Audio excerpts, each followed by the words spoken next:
Hi, I'm Arty Davies, drummer, Merseybeat drummer, and I've played with God knows how many bands: King Size Tail and the Dominoes, Lee Curtis and the All Stars.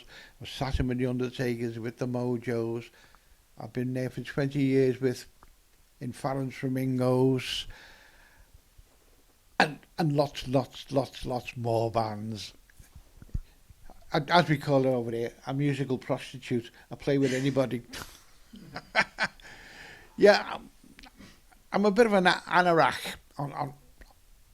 I collect lineups, I collect autographs, and that's how I got all the Mark. Because I seen this Cannibal and the Headhunters, and I thought, oh, all right, yeah. So I sent a message to Mark. I said, can you get me Cannibal and the Headhunters autographs?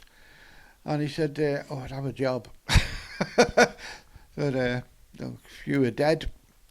But I can get you Chan Romero's. Well, God. My ears pricked up then. Chan Romero, Hippy Hippy Shake. Oh, my God. So I said, yeah, gotta have that. and we just got chatting about things. And then he said, he'd like to come to Liverpool. And I said, well, yeah, it'd be great to come and join it. The band's here. I said, and as you say, he came. He gets up the. I picked him up, and he said, "Is anyone playing tonight?" I said, "Oh, I know." So I took him to a pub in Kirby, where Jeff Nugent was doing a solo spot. Oh, the Undertaker. Yeah, and Jeff was one of the lead singers of the Undertakers, which was one of the really big Liverpool bands. And we went along, and Jeff greeted Mark and dragged Mark up to sing a couple of songs, and we had a great night, didn't we? And of course, Jeff's a great guy. Sadly gone now. And I think the next one we went to the Sound of the 60s at Highton. And there Mark met King Size Taylor. Lee Curtis was there. I don't think Farron was there then. No, he wasn't, was he? Was he? Farron was there, yeah. And Mark gets up and he sang with King Size Taylor and the Dominoes. You guys backed me too, but you'll talk about the band you put together. Oh, yeah. Well, we had a little band we called Wheels on Fire, because one of the lead guitarists was also in a wheelchair like myself. And we were going to do the Cavern, and King Size Taylor named us. He gave his Wheels on Fire, so we got stuck with that name. The other one was the Wheelie Bins. Yeah, as you say, I'm just an anorak, and we got told to Mark, and he came over. It was great, We had some good times when he was over, and we did the tour, didn't we? Yeah. Mersey Cats, and I took you to the Speak Hall, the really old place, Tudor mansion thing, and where he met up with the Beatles bus, and I stayed there. I thought, now I've seen all the Beatles stuff. And Mark went off on his tour, all the Beatles sites, but yeah. But you took me on your own tour, which is even better. Yeah. We did another little tour with me, and we went to some of the sites he didn't see, and some of the schools, wasn't it? And the Quarry Bank School, where God help I met my wife. And that was that's another story. Yeah, and we just parked outside Quarry Bank, and this teacher was standing there having a cup of tea, and Mark spoke to her, and she said, "Oh, come in." So Mark had a little tour of the schools, seeing the desk that John Lennon used to sit at, and I sat outside drinking my Coke. Wait. Strawberry Field. Eh? Strawberry Field. Yeah. We went over to have a look at strawberry fields, and then another friend, he got in touch with strawberry fields because we used to do things with Mersey cats for strawberry fields. We put in a playground and that, and he got permission for us to go into strawberry fields, and Mark had a tour of that, and there was a fantastic painting there of John Lennon, wasn't he? And, really, really good, you know. I enjoyed that little thing, and yeah, I say it was that was all John Lennon's playing area. He used to jump over his garden wall and play in strawberry fields, which was really a Salvation Army. It was an orphanage, and in the early 60s, my mother used to be the milkman or the milkwoman. She used to deliver the milk there, and every week I'd walk to the gate with this young little girl, you know, and she said, "Oh, I've got to adopt her," but she never did. So I might have had a sister because I'm an only child. The pain in the backside. One. Wilton. Wilson. The church.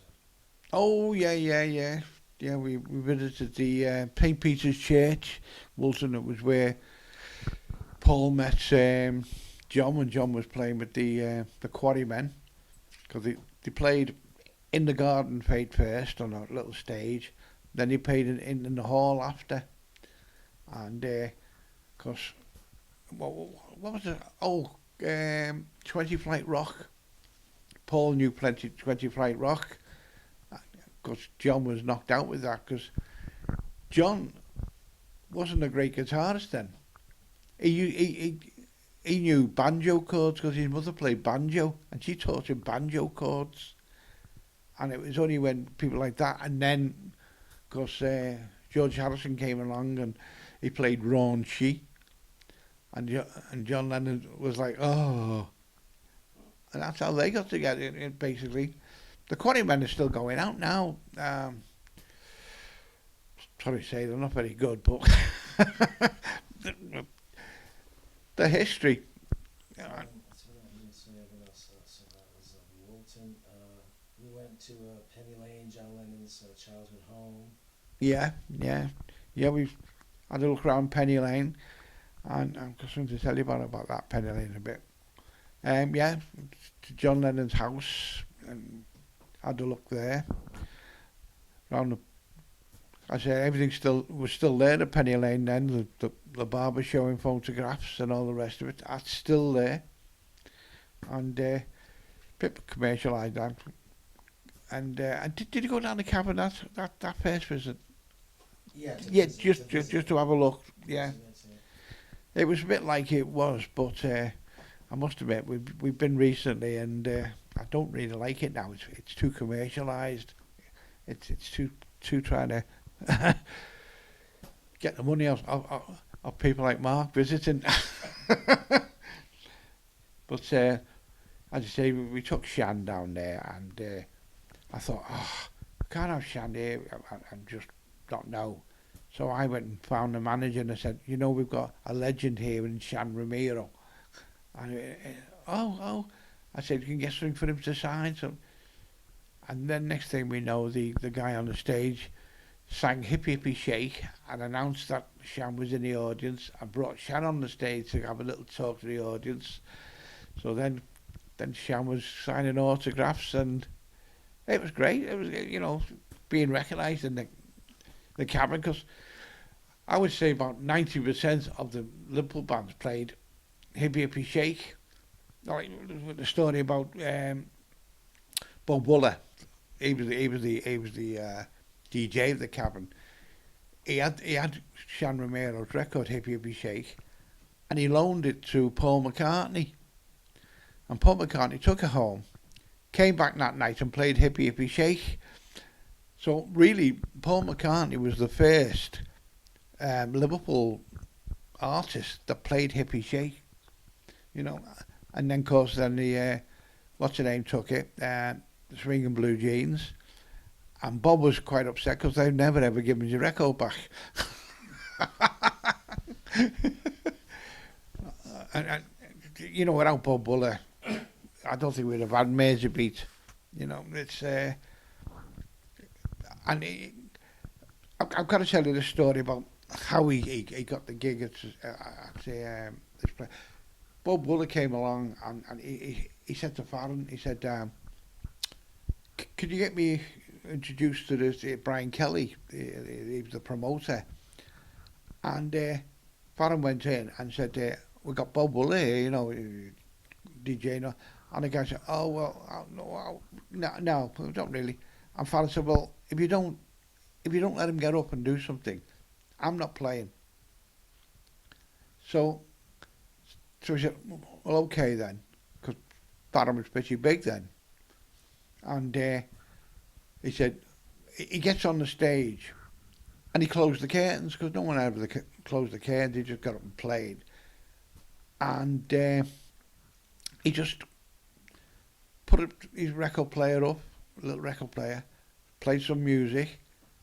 Then he introduced, it was Dale Robertson, the Jaywalkers. Well, it was a real Bob Buller mannerisms, the way I wish I could remember what he did say, but it's how he did it. You know, because he had things like, you know, when he did the Cavern, it was the big three. He used to say the band with the benzarine beat, and people just thought didn't know it was Purple Hearts he was talking about. but you know, he used to call Farron Mr. Fabulous, or his other one, the Panda Footed Prince of Prance. Rory Storm, he gave Carl Terry, he was the Sheik of Shake, and fantastic ways of announcing all the bands. And basically, without Bob Buller, I don't think a lot of the bands would have, because basically Bob Buller is the first man that took the Beatles to the Cavern. He took the Beatles to the Cavern after Farron getting him in with Brian Kelly, and I say we really need to talk to Farron in some way, because he has got fantastic stories about it. But you'll need a lot of videotape. So anyway, let's get back to let's finish like the timeline. So we were trying to let him see as much as possible of the Liverpool, and I contacted our local radio guy, who's not much a DJ, more of he interviews people. And I phoned Spencer Lee up and I said, we've got Mark Guerrero here, you know, and I explained who Mark was, and he said, yes, I want him on my show. So it was a Saturday night show we had to go down to. No, we taped it during the week. It was aired on Sunday. Oh, right, yeah. But also mentioned it was BBC Merseyside. Yeah. But you have to go down during the week and record it. Radio Merseyside, BBC, and as you say, it was aired. You know, have you got the recording of that? Yeah. And Spencer's great. You know, he's another anorak on music. At the moment he's in London doing another interview. That's why he's not here. And yeah, I'm getting lost now. You know, so much happened. You know, it's like when we first brought Mark here. We put him in this hotel, and he phoned me up and said, "I'm moving out." And I'm still trying to name the name of the hotel, but I knew it wasn't such a good one. And he went to the Premier Traveller. Yeah, the Premier Traveller, the Albert Dock, which is a good hotel. And I went there with Farron one day to meet the Coasters. Not the Coasters, no, the Contours. The Contours, you know, who did Do You Love Me in America. So yeah, and of course Denmark came back. And so about the Cavern. Yeah, I contacted him and said, the first one Mark did, we did Sound of the 60s, which was in the Heighton Concerto Club. And then I said, Sound of the 60s, I've now got a Sunday slot on the Cavern. And he said, I'm coming. I'm coming. And we did the Cavern with Mark, and really rocked the Cavern that night. Really, it was a fantastic thing. Everyone was made up with it. You know, Mark was doing all these back in the USSR, and that was fantastic. It's just a shame that we haven't got the Cavern this time. But for years, his signature was over the door in the dressing room. In a silver paint, yeah. And it's only when they've sort of been doing the Cavern up, they've painted it all off now. So Mark's underneath some there, like everyone else. What about the Perch Rock thing? Yeah. Then I took to Perch Rock. Now Perch Rock, what it is, it's a fort on the Mersey, and it was built to stop Napoleon invading Liverpool, but he never got this far. But it's still, the fort's still there, and we used to have used to do like a show there now and again, interviews about Mersey Beat and all that, and Teddy King Size Taylor was doing a talk thing, and I took Mark to see it. Of course, as soon as Teddy saw Mark there, he said, "Mark, come on, you're getting up." I mentioned the Teddy's King Size Taylor. Hey? I said, yeah, Ted's King Size Taylor, yeah, and the Dominoes.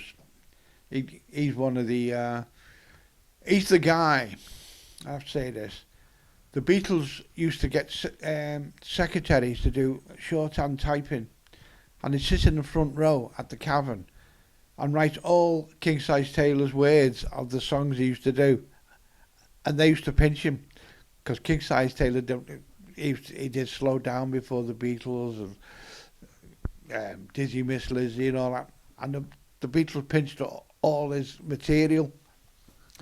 So as you say, Teddy had a record out, King Size, not long ago. I'm the guy who taught the Beatles how to rock. Have you heard that? No. Yeah, I'll have to dig it up for you. He's also the first guy to record the Beatles in Hamburg on a tape recorder. Yeah. That's right. He had an old tape recorder when he was at the Star Club, and the Beatles were on, and he recorded them on this old tape recorder, and for years he was trying to get it published, but no one wanted to know, because the Beatles were put an injunction on him to stop him releasing it, because if you listen to it, they were pretty rubbish. They were pretty rubbish on it, and I remember I picked it up in France.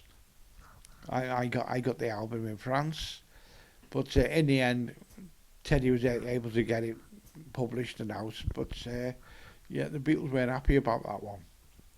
I know, but he's a legend. They're all legends, you know. All the guys, you know. Lucky enough, he's one of them is still alive. You know, we've still got Lee Curtis alive, Farron. But we've lost people like Jeff Nugent, the Undertaker, Jackie Lomax of the Undertakers, Rory Storm's gone, Johnny Tempest, which was the Baron Farron was in first, he's gone. There's so many gone now, you know. It take this whole tape to name all the guys gone, and some of them are just hanging on by a thread. So, but the main criteria with us all is that we're all trying to enjoy what we've got left. You know, I saying we're growing old disgracefully. You know, your grandparents used to be sitting in the bowling green talking about the war stories. We're on stage rocking and rolling. The same age as our grandparents are sitting in you know, in the bowling greens with the flat caps playing bowls and talking war stories. So as you say, we're growing old disgracefully. So, so talk about like once I contacted you and told you that I was going to bring Chan, like what the reaction was. You guys. Oh God, yeah. Talk about that. Yeah. Well, I say Mark contacted me, said he wanted to bring Chan Romero over. Well, I nearly died on the spot. I thought, Chan Romero, my God, you know, Hippy Hippy Shake.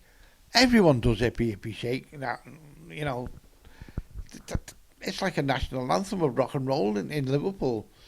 You know, some of the other stuff, nah, Hippy Hippy Shake was the one that we all sort of, oh yeah, you know, and So you got the same band together again. eh? So you got the same band together again to back this up. Yeah, we got the band together that back Mark 12 years ago, and we haven't played together for 12 years. And Mark said, "Can you get Wheels on Fire back together?" I said, "I can get a few of them, yeah, not all. That's another story, but not all." So we got Frank, keyboard player, George, lead guitarist, and Richie Ballard, the bass player. So there's four of us, and all we've had in 12 years was just a little practice with Mark and Shan yesterday afternoon, and then we did the open mic night and ripped the roof off the pub. The band went on after us, and a guy came out and said, "Oh, I might as well go home now because it's over. No one can follow what you've just done." And I thought, well, good on you. Yeah, you know, for me, it's like hero worship being behind Chan Romero. And it's like, oh my God. And when he was doing Hippy Hippy Shake, I was going, my God, I'm playing Hippy Hippy Shake behind the man who wrote it. I cannot believe it. I'm going to die happy. So, yeah. I said, it's great on my CV, you know, when I go, he played with Chan Romero. Wow. And what about some of the other guys? Where they feel similarly? Oh, God, yeah. So, well, to be honest, you seen the other keyboard player that was there yesterday playing? Last week he turned around to me and said, "Arty, oh bloody hell, Arty." I said, "What?" He said, "I'd have loved that gig playing with Chan Romero." I said, "Well, yeah." I said, "But you know, Mark wanted the band original." I said, "I'll be honest, I might have brought in my mate on bass." I said, "But you know, he wanted that band because we gelled, and we did gel, didn't we? You know, few little what would you call them? Miscues? Yeah, mishaps but no one noticed because they don't know it wasn't our version. And that makes live music, the little mistakes. One rehearsal, yeah. I made a little mistake. I was trying to listen to something, and they started and went, "Oh, I missed it." Now, what about so talk about the 3 gigs we have coming up. Do it. The 3 gigs we have coming up. Oh yeah, yes, yeah. We're playing tonight a place called Cheshire Cats with us. It's an organisation that raise money to give to kids, and you know, disabled kids, whatever kids, you know, anyone's having problems. And they're based in Wallasey, which is over the water. You know, we call them the One-Eyed City over there because of the tunnel, one eye. And yeah, and then the next day we're playing at Merseycatch, which is the original charity night for raising money for children on Merseyside. Basically, that started because the drummer of the Mersey Beats died in Israel, and they couldn't afford to bury him. So all the guys got together. There was the Mersey Beats with Pete Best from the Beatles on drums, the Undertakers, there was a jam band which with John McNally from the Searchers, Lee Curtis and all that, and they just had this show on this place called the Montrose, and the whole night you went round and everyone, Brian O'Hara, who sadly another one's dead, everyone was in a band. So one of the guys said, "We've done this for John Banks. Why can't we do it for others?" And they got a meeting in a pub, in a wine bar in Penny Lane, which is, as you say, famous name. And that was decided. We're going to become the Mersey Cats, and we're going to raise money. And I tell you, they've raised thousands of Mersey Cats. They bought ambulances for to take kids around, where the lifts. It's so much. They bought, built in a playground for Strawberry Fields, which is, as you say, is an orphanage. So much they've done, and it's a great organisation. So we're playing there. What the venue is. What venue. The venue, it used to be Old Rowing British Legion, and it closed down. But now a new owner opened up, and he called it the Oldie Club, which is very apt for all those old rock and rollers going in. And we're playing there first, and then we're doing 8:30. We're playing there, and then we're jumping in the cars, and we're going across to the Liverpool Rock and Roll Society, which is at the Cadwar, and we're doing a spot there. And there's quite a few celebs coming to see us there. There's Derek Quinn from Freddie and the Dreamers is coming. He verified it today. He's coming. A couple of the foremost. Carl Terry will be there. Who's, oh God. Who? Farron. Oh, no, Farron won't be there. Lee Curtis? No, I'm just trying to... Oh yeah, the lead guitarist from the foremost, the present foremost, he's going to be there. And there's Wally Shepherd will probably be there from Barron's original band, the TTs. There's another guy goes there, Jeff. Well, he was in the Carl Terry and the Rockin' Cruisers very early on. And also the 5 Shillings, which was Bob Evans, which became the Undertakers. There's so many. I think he'll be there. The drummer used to be with Earl Royce, Neil and Pix, who were on in the Ferry Cross the Mersey film. He'll be there. I once announced he was dead, and he come up to me and said, "I'm not dead at all." So from then on, every time I see him, I said, "Oh, the ghost is here." Friday, Chan and Mark are doing a British music experience alongside Ralph Ellis of the Swingin Blue Jeans, and that's down the pier head, and down there there's a few statues. There's a Beatles statue down there. Have you been to the Beatles statue there? And also a statue of Billy Fiore down there. So that'll be interesting. That'll be an interesting thing. They're doing a panel discussion. I think Spencer Lee's doing the questioning, and I think, if I remember right, people from the floor can ask you questions and all that. And then they're going to strap a couple of guitars on their head and do a few numbers acoustically. I've never heard Hippy Hippy Shake acoustically. So it's going to be great, and I say the next day we're going to a little radio station in Runcorn, and the young lad he phoned me up and said, "Do you think he'll come on my show? Because it's only a little local radio station." I said, "Well, I'll ask him." And they said yes, and he's like, oh my God, I'm going to have Chan Romero on my show, oh my God." So that's going to be interesting little thing. It's on the same estate I live as well. So I've got to find where it is first, though. And the two baby, the Spencer Lee show tomorrow, and the other guy.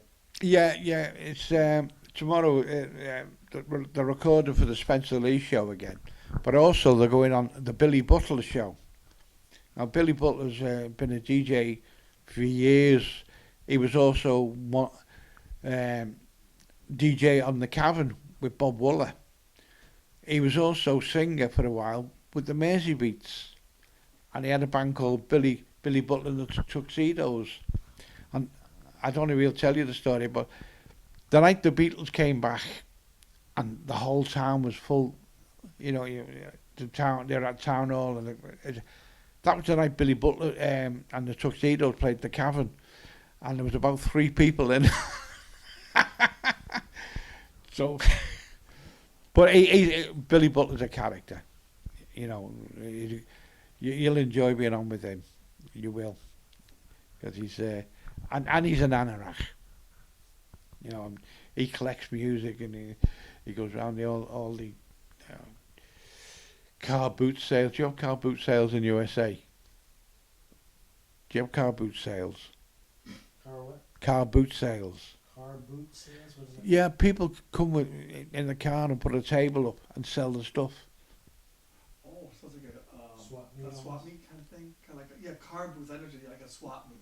Yeah. Yeah, they call it swap meets over there. All right, we call it car boot sales over Okay. there. And as you say, he goes around all them, buying all the records, all the memorabilia he can get hold of. He's quite jealous because I've got a program from a show done years ago, and mine's in good condition and his is tatty. So he's quite jealous of me having that. I want that. Not off. You mentioned, because you're talking about characters, mention a little bit about Farron and what kind of character he is. And you might mention that the first time on the first trip, how he gave you that scarf of John Lennon. Oh, yeah. Farron? Yeah, I just say I took Mark along to meet a character. Yeah, on Mark's first trip, I took him to meet Farron, who I would say he's an eccentric musician. He's crackers, and he gave Mark a scarf. It was from the art college. Was it the art college that John Lennon went to? That he had John Lennon? Oh yeah, from the Liverpool Art College, yeah, the scarf to that, and he gave Mark some John Lennon glasses, didn't he? And he's that eccentric, you can't even remember Mark visiting him. And I said, Farron, he's got picture of you on his phone in your house. I actually performed with him too, I think. Yeah. It's on the 60s. Yes, but Farron's meeting up with us tomorrow at Merseycats. Now, he did have a stroke or something, maybe that's why he doesn't remember. Yeah, he's had a couple of strokes, he's had a few heart attacks, like A few heart attacks. yeah, new knees, new hip, and he's still crackers, and he'll still try and jump around the stage. The last time we performed, I've got to say, the last time we performed was at the Cadwell, that he wasn't playing the bass guitar, and he gets up and he's trying to jump around the stage doing his antics, and he nearly tripped up and fell off the stage. And I've always said, Farron, if you're not on stage with the bass guitar, I'm going to put diver's boots on you so you can't bloody move. Because he used to do Saturday running around, walking the dog, and he is so eccentric on stage. You don't see it a lot. He's so eccentric, but he's a fantastic person. He'd do anything for you, And he knew the Beatles very personally. Oh God, yeah. There is a picture in a couple of the Beatles books of the Beatles all sitting around Farron, and I think John Lennon's in the background, but you can't see him. But there's the Philharmonic pub, the really old toilet, and there's people should write on it. And John Lennon put up there, Farron is the best rock and roll singer in Liverpool. After me. Yeah, and as you say, Farron was in hospital. One of the last few times he was in hospital a while ago. He was in his hospital, and all these office girls come from and running, you know. I said, "What's up?" He said, "Paul McCartney just rung to ask how you were." And Farron went, "Yeah, well." They were excited, and he was like, "Oh, okay, yeah." He's got a picture on his wall, an autograph from Paul, which is say, "To Farron, cheeky boy." You know, I don't know, he was best mates with John Lennon at the time, Farron, you know. And, of course, I shouldn't. There's a funny story about it, but basically, Little Richard was on the Tower ballroom with the Beatles, and Farron comes up to Little Richard and said, "Can I have a photograph with you, Little Richard?" He said, "Yes, little Curly, sit on my knee." And he sat on and next thing, Farron shot off, and he run into the restaurant, and John Lennon said, "What's up, Farron?" He said, "Little Richard just fondled me." He said, "Well, did you know he was homosexual?" And Farron said, "What's one of them?" Although a lot of people said, "I wish you'd have met John Lennon," because I've never met John Lennon, because he said he used to make fun of disabled people, and they said you would have put him down. He wouldn't have got away with it with me. And those were some of my greatest memories. Thank you. Sound as a pound. Sound as a pound. Okay. Very good.